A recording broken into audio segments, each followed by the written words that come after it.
नमस्कार दोस्तों, संजय तिवारी टॉक्स में आप सभी लोगों का फिर से एक बार बहुत बहुत स्वागत है। दोस्तों, आज मैं जो आपको कहानी बताने वाला हूं वो एक ऐसे बच्चे की कहानी है जिसको सुनकर मैं खुद कई बार रोया हूं। तो आप सभी लोगों से रिक्वेस्ट है कि प्लीज़ ये कहानी को आप पूरा सुनिएगा। Thank you.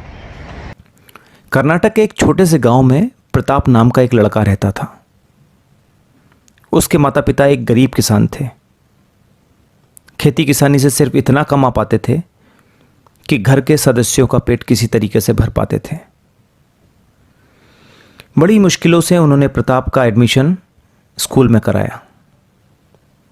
बचपन से ही प्रताप दूसरे बच्चों से कुछ अलग था। जब दूसरे बच्चे खेल कूद में व्यस्त रहते तो वो अक्सर बैठकर कुछ सोचा करता था। किसी तरह से प्रताप ने अपने 12th तक की पढ़ाई पूरी की। प्रताप पढ़ने में होशियार था, इसीलिए 12th में उसके अच्छे मार्क्स भी आए थे। प्रताप के माता पिता की केवल यही सोच थी कि उनके बेटे को किसी तरह 10 से 15 हज़ार रुपये महीने की नौकरी मिल जाए ताकि प्रताप को उनकी तरह खेती किसानी ना करना पड़े। लेकिन प्रताप ने अपने लिए कुछ सोच रखा था। प्रताप इंजीनियरिंग की पढ़ाई करना चाहता था,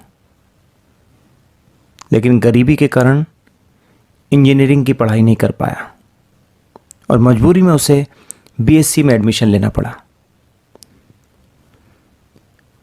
पर उसे भी वो पूरा नहीं कर पाया और एक वक्त तो ऐसा आया कि प्रताप को पैसे न भर पाने के कारण हॉस्टल से निकाल दिया गया।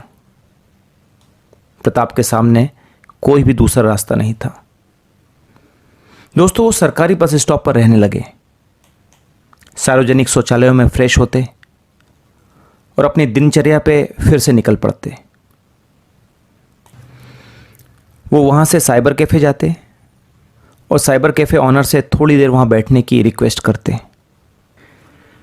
जब साइबर कैफ़े वालों को प्रताप की कहानी और जज्बे का पता चला तो वो उसको अपने साइबर कैफ़े में थोड़ी देर बैठने देते थे।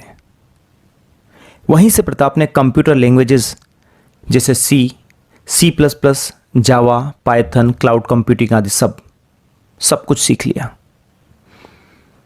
दोस्तों, यहीं से प्रताप दुनिया के अलग अलग वैज्ञानिकों को और अलग अलग इंस्टीट्यूट्स में मेल लिखा करते थे कि मैं आपसे कुछ सीखना चाहता हूँ, आपके साथ काम करना चाहता हूँ। पर कहीं से कोई जवाब नहीं आता। इसके बावजूद प्रताप ने हार नहीं मानी और इंटरनेट पर पढ़ पढ़ के साथ में खुद का दिमाग लगा लगा कर ई-वेस्ट यानी इलेक्ट्रॉनिक कचरे से ड्रोन बनाना सीख लिया। दोस्तों, क्या आपको पता है, जो वो ड्रोन बनाना चाहते थे उसको बनाने से पहले वो 80 बार फेल हुए थे, लेकिन वो बार बार कोशिश करते रहे। पर वो जो बनाना चाहते थे वो नहीं बना पाए। उनकी जगह कोई और होता तो कोशिश करना छोड़ देता, पर प्रताप ने हिम्मत नहीं हारी और आखिरकार उस ड्रोन को बना लिया जो वो बनाना चाहते थे। इसी ड्रोन को लेकर वो IIT दिल्ली में एक प्रतिस्पर्धा में भाग लेने गए और वहां पर उनको सेकंड प्राइज मिला। दोस्तों, वहां पर उनकी मुलाकात बहुत सारे लोगों से हुई और उन लोगों ने प्रताप का उत्साह बढ़ाया और उससे कहा कि 27 दिसंबर 2017 में जापान में होने वाली ड्रोन प्रतियोगिता में वो ज़रूर भाग ले। प्रताप भी प्रतियोगिता में पार्टिसिपेट करना तो चाहते थे, पर वहां जाने के लिए उनके पास पैसे नहीं थे। उनको एक बहुत बड़े अमाउंट की ज़रूरत थी, लेकिन उन्होंने हिम्मत नहीं हारी और अलग अलग लोगों से बात करते रहे। दोस्तों, यही अंतर था प्रताप में और एक साधारण आदमी में।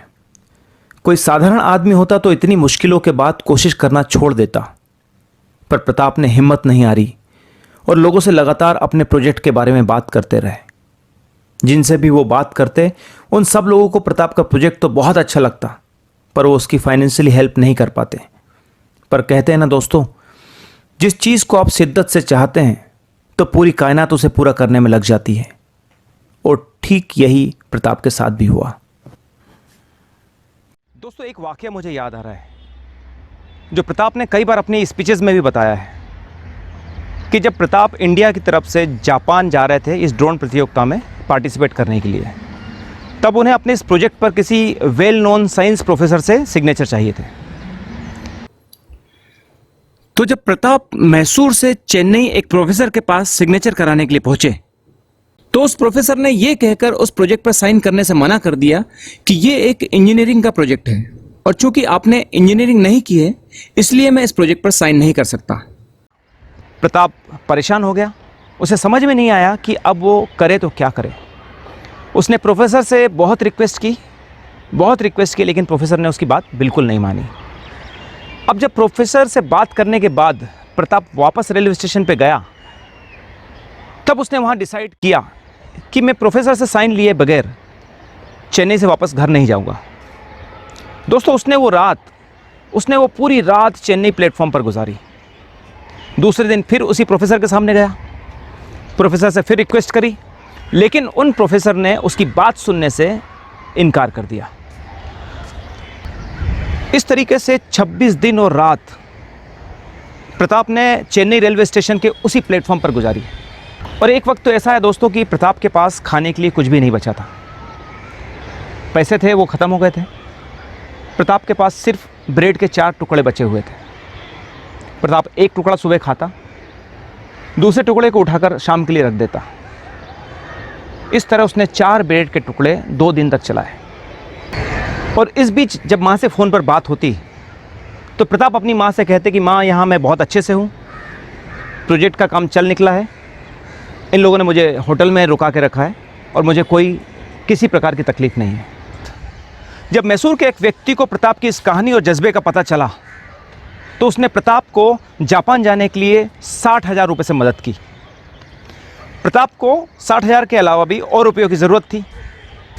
दोस्तों, एक महिला के लिए उसके मंगलसूत्र से बड़ी कोई चीज़ नहीं होती, लेकिन धन्य है वो माँ जो अपने मंगलसूत्र को बेचने के लिए भी जरा भी नहीं हिचकिचाई, क्योंकि उसे पता था कि मेरा बेटा कुछ अलग काम करने के लिए जा रहा है। दोस्तों, जब प्रताप इंडिया से टोक्यो एयरपोर्ट पर पहुँचे तो उनके पास वापसी की एक टिकट और बहुत थोड़े से पैसे बचे हुए थे। अब प्रताप के सामने प्रॉब्लम थी कि आयोजन स्थल तक कैसे पहुंचा जाए। उनके पास जो पैसे थे वो काफ़ी नहीं थे आयोजन स्थल तक पहुंचने के लिए। इसलिए प्रताप कभी पैदल चलकर और कभी बुलेट ट्रेन से आयोजन स्थल तक पहुंचे। जिस प्रतियोगिता में वो पहुंचे थे उस प्रतियोगिता में 127 देशों के स्टूडेंट्स अपने अपने ड्रोन्स के साथ पहुंचे थे, लेकिन प्रताप को अपने काम के ऊपर पूरा भरोसा था और वही हुआ जिसका भरोसा प्रताप को था। 127 देशों के ड्रोन के बीच में प्रताप का ड्रोन पहले नंबर पर आया था। प्रताप की खुशियों का ठिकाना नहीं था। प्रताप ने जब अपनी ये खुशी अपने माँ बाप के साथ शेयर की तो उस वक्त वो लोग खेत में काम कर रहे थे। जैसे ही उन्होंने ये खबर सुनी वो खुशी से उछल गए और उनकी आंखों से खुशियाँ आंसू के रूप में बहने लगी। दोस्तों, जब प्रताप जापान से इंडिया वापस आए तो प्रधानमंत्री श्री नरेंद्र मोदी ने स्वयं उनको फ़ोन करके उनकी जीत के लिए बधाई दी और उनकी तारीफ की। दोस्तों, आज प्रताप को दुनिया के बड़े बड़े देशों से जॉब के ऑफर्स आ चुके हैं, लेकिन प्रताप ने सिर्फ और सिर्फ भारत में रहकर ही काम करने की इच्छा दर्शाई। दोस्तों, आज प्रताप किसी भी पहचान के मोहताज नहीं, उन्हें पूरे विश्व में एक ड्रोन साइंटिस्ट के रूप में जाना जाता है। प्रताप आखिर वहां पहुंचे जहां पहुंचने का उन्होंने सपना देखा था। तो दोस्तों, ये कहानी थी प्रताप की, एक छोटे से गांव से निकले हुए एक बच्चे की कहानी जो एक बहुत बड़ा ड्रोन साइंटिस्ट बना। दोस्तों, ये कहानी आपको कैसी लगी आप मुझे कमेंट बॉक्स में लिखकर ज़रूर बताइएगा। आपसे रिक्वेस्ट है दोस्तों कि ये कहानी आप अपने छोटे बच्चों को ज़रूर सुनाइएगा ताकि उनको प्रताप के इस स्ट्रगल का पता चले और उनका हौसला भी बढ़े कि जब इस छोटे से गांव से निकलकर एक बच्चा इतना नाम कमा सकता है जिसके पास कोई भी साधन नहीं थे, तो हम लोगों के पास तो बहुत सारे साधन उपलब्ध हैं, हम क्यों नहीं ये कर सकते। दोस्तों, इससे उनका मोटिवेशन बढ़ेगा और ज़िंदगी में आगे बढ़ने की इच्छा प्रबल होगी। Thank you.